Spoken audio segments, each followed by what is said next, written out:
Hey guys, welcome back to my Practically Imperfect Life. Today I'm going to be setting up our grade books for this homeschool year, and I thought I would just take you along and show you the resource that I've been using for years to help me calculate grades for all the different classes that my kids are taking.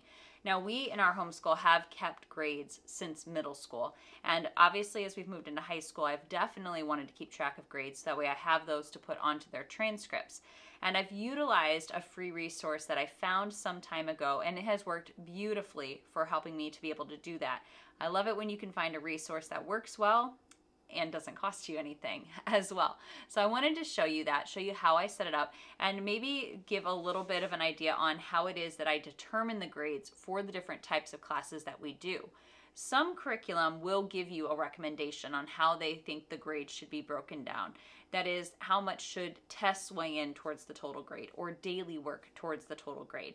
But you aren't required to follow that. You can decide how it is you want different components of a course to add together to make up the final grade. And the one rule that I have always followed is what items that we're doing in that course demonstrate to me the most that my student is learning and understanding that information. Sometimes it's tests. Those tests will show me what they've learned and that they've retained it and that they can share that information back. In some courses, there have not been tests, so I've had to look at what other ways can they show me that they are learning and understanding the material. In those types of classes, we might use things like narration journals or workbooks. And so each course is a little bit differently in terms of how I weight the grades. Now, if you're not familiar with that term weighting, it simply means that different components of a course constitute a different portion of the final grade.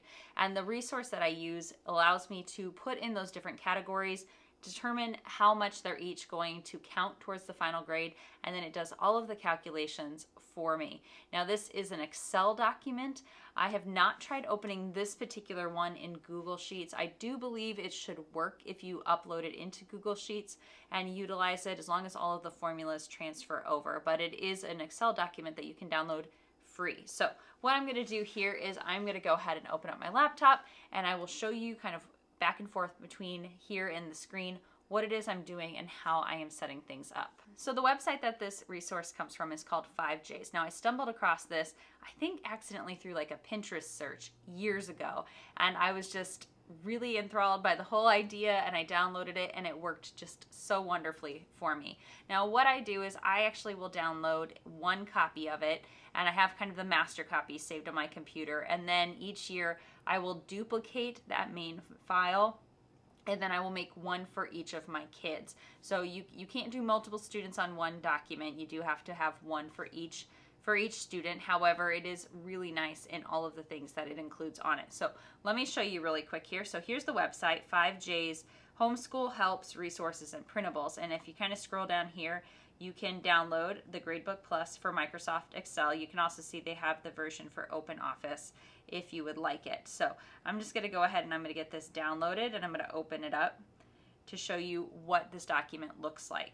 All right, when you first download this document, you're going to see that there's a whole bunch of different pages that make up the workbook. You're going to want to start on the direction tab. If you've not used this before, I highly recommend you go ahead and you read through all of the directions. It's going to let you know where exactly on the different worksheets you're going to want to enter in information, so that way all of the things flow from one sheet to another appropriately. So it's always important to read those the first time you use it.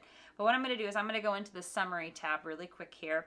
Now, these workbooks, they come protected, but they're not password protected. So if you want to enter in things on cells that have like formulas and whatnot, you can go up to this review tab here, just click on protect sheet, and then you can really manipulate and change anything you want. However, I'd highly recommend not entering in anything into a cell that has a formula in it. Those formulas are designed to make things flow from one part of this workbook to the other appropriately. And as someone who has created Excel workbooks that have all these formulas in there, I can tell you, don't delete them. Well, I'm just going to go ahead. I'm going to enter in my son's information here. So let's put in our school year, and we'll put in the name of our homeschool. Now, the next tab down says total number of school days, but you'll see if I click on this, this actually shows that this cell has a formula. This is designed to link to the attendance tab. So as I'm marking in the days that he has done school, it will add up and it will put the total number of school days he's done in this box. Same thing with some of this information down here. You're going to see that when I click under course, it looks like I might want to enter a course title here, but it's going to show me that it's actually linked to another workbook page. So I'll show you where I'm going to put those in. Credits, you can see here though that credits are also linked. So there is a spot where that information is going to come from. But the grading scale I can put in here as well. So this is important because it's going to use this grading scale to help put in letter grades for you. So as you're putting in grades for your student, it's going to calculate what the letter grade is. So you can go in and you can make this grading scale whatever you would like it to be. So you can just manipulate and change it to match the grading scale you're going to use for your school. Now I'm going to click over here to the attendance tab. So this is where I can track the days we do school. So you can see if I just put in a little 1 each day that he attends, it starts to add up those school days for me. So the number of school days is showing on this page, and back on the summary page, our total number of school days has changed as well. So this is kind of a nice way to keep track of those school days if your state requires you to have a certain number of days of school, or if you simply just want to know how many days out of the year you guys did homeschool. So this is where I will keep track of that. Now, if I can go in then and I can make adjustments to all of these different course pages. So there's one page for each subject that he is going to do. Up here in the upper left, so there's this box here, it's blank. This is actually where I'm going to put the course title. So let's just do his physics. So I'm going to put that up there. I'm also going to rename this sheet physics as well.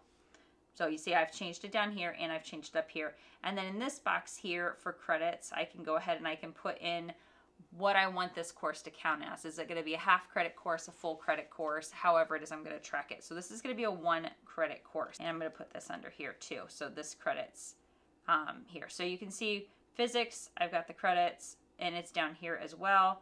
Now over here on the summary page, I have got 1 credit and I have the course name. Now right now it's giving me a letter grade of F, and that's simply because I haven't entered anything in yet. And that is something that you do need to note on this workbook, is that until you start to enter in grades for all of the different categories you create, the grade is going to look a little bit off. For example, if I create categories for daily work and tests, and all I'm doing is putting in daily work grades, and I have not yet put in a test grade, the student's overall grade for the course is not going to look accurate until I've started to add test grades as well. And that's just because of how these formulas work. If you're taking your daily work, for example, in math, and that's 50% of their grade, and their test is 50% of their grade. Well, until you have a test score in there, they've got 0 points going towards half of their grade. So as soon as you put in a test score, then the grade will start to look accurate. So that's just something to keep note of, especially if you have to report grades quarterly or annually, is that if you've created categories for your grades and you're not using all of them, I would delete those and readjust how your grades are spaced out. I'll throw in an example here in a few minutes just to show you what I mean. Anyway, so physics is up here. I've got the credits written on there. So yes, I have it nice and big up top here. This one down here is so it will flow into the other page. Now over here in course description, I actually will use this to put in a formal course description.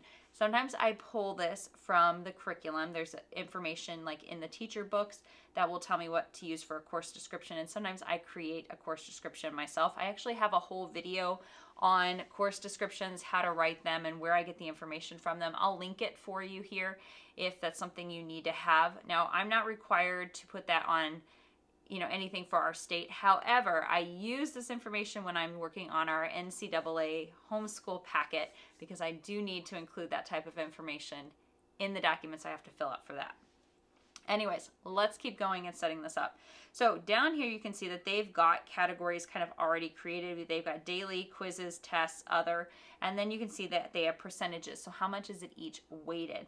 Now this is where I will start to really just adjust this to fit what we're doing. So for physics, for example, he does have daily work. Those are the comprehension questions he does after he does a reading. But we have labs that go into our grade, and then we have tests that constitute part of our grade. So I like to go ahead and change this category to labs because we're not doing any types of quizzes. We're just doing daily work, we're doing labs, and we're doing tests. Now these percentages here are where I can determine how much I want each of these categories to count towards the final grade. Now I have always thought that like the daily work shows me that he's doing the reading, he's working out the problems, you know, he's asking questions about it. So I have always counted our daily work in most of our science classes as about 40% of the total grade. And you're going to see here, it's going to give me a warning on the side. It says, adjust your weights. The total should always be 100%. Now, labs, I think, are also a super important component because that's where we're doing all of the hands-on stuff. We're learning how to apply what we're learning. I'm going to count that towards 30% of the grade, and I'm going to count tests towards 30% of the grade as well. So now I've got a total of 100%. Now over here then is when I can start adding in assignments and details. What I will usually do is over on the side, I'll put in the date that I assigned something. So I'm just going to throw in something random. So let's just say on 9/4, and over here under notes, I'm going to put the assignment. So I'm just going to say this was chapter 1 questions. Okay.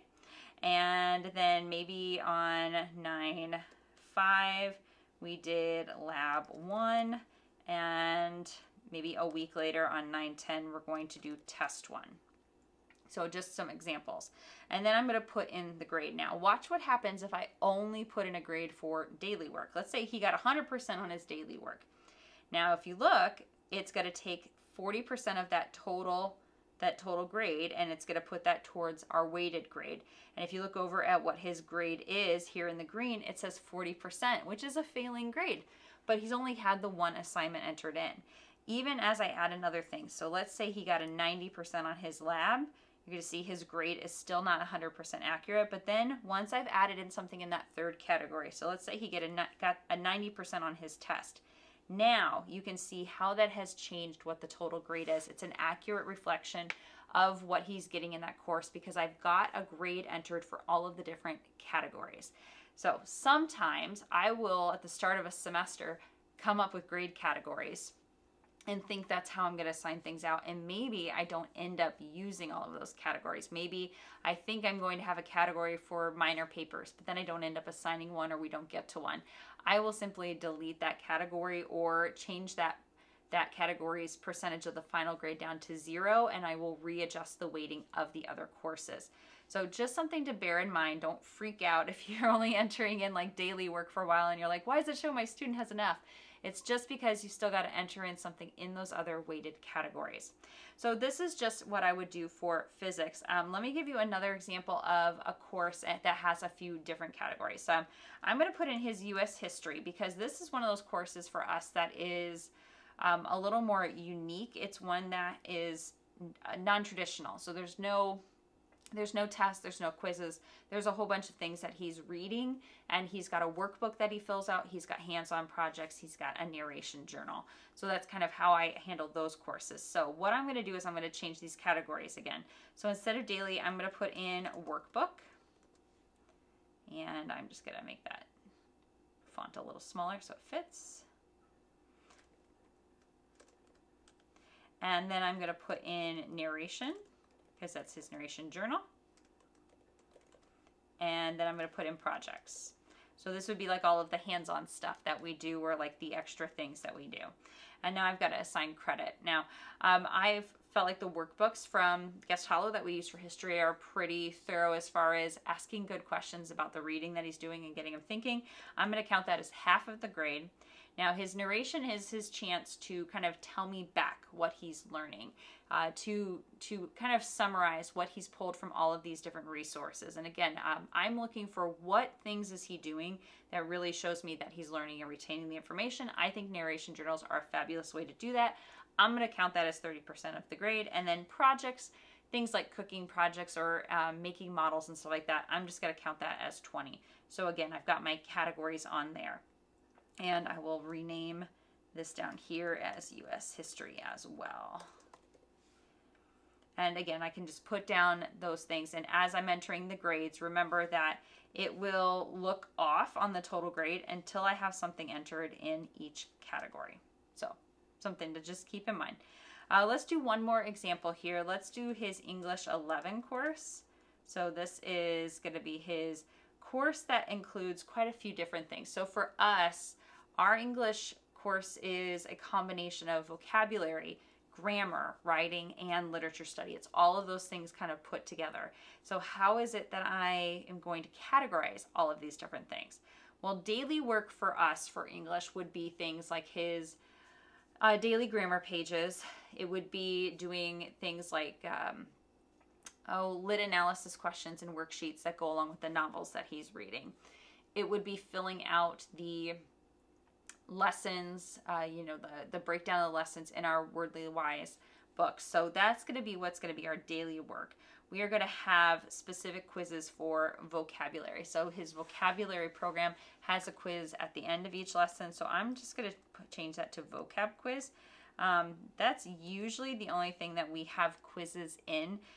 Sometimes some of the lit guides we have will include a quiz, and I might throw it in this category as well, but that's really what it is. One thing with our IEW writing is that a lot of the writing assignments are on the shorter side initially, especially. He'll do like 1 paragraph for the week or 3 paragraphs for the week. I consider those to be kind of like minor papers. They do show me that he's learning those writing skills and writing about a topic, but they're not like long, involved papers. When we have major papers, papers that are, like full 5-paragraph essays where he's having to pull evidence and analyze something or get in depth on a topic, or research papers, those to me are kind of something that I would put more towards like a test level. He's usually spending more time writing them. He's doing more time researching on them and then editing them. So I choose to grade those as if they were a test and weight them the same as a test, because for me, English is both literature and writing, and I want to make sure that he's doing equally well in both aspects of that. So I'm going to do this as tests and major papers. So I'm just going to call it test and major. And I know what that means. As long as you know what that means, that's fine. And then this last category, I'm going to do minor paper. So minor. There we go. Now, how do I want to weight each of these? Well, vocab quizzes to me, I'm not super big. I mean, it's a quiz. I'm just going to throw 10% on there because I don't think it needs to be anything higher than that. Minor papers, I think I'm going to put those more at like the 20 range because he's still working on those every week, but again, they're not the hugest component of his grade. Tests and major papers, I'm going to make 30, and then his daily work, I'm going to make 40. So, and that's how I'm going to break things down for English. And you might wonder why I'm not pushing more weight towards tests and the major papers. I've looked at it differently over different years, but I really do feel like a lot of the day-to-day stuff that we're doing is something that is really reflective of what he's learning. And so I have just made that decision as his teacher that is where the majority of the grade is going to come from. And I've been pretty happy with how we've broken things up in terms of how much time in our total homeschool week do these different categories take. And how much do they each demonstrate his learning. So that is something that you as a teacher get to decide. Anyways, that is a little bit of how I set up our grade book. So you can see it was very quick for me to do, and that's doing it while trying to film and talk about it. When I go and sit down and do this for my daughter, it'll probably take me about 5 minutes just to put in all of the different categories and determine the weights and things like that.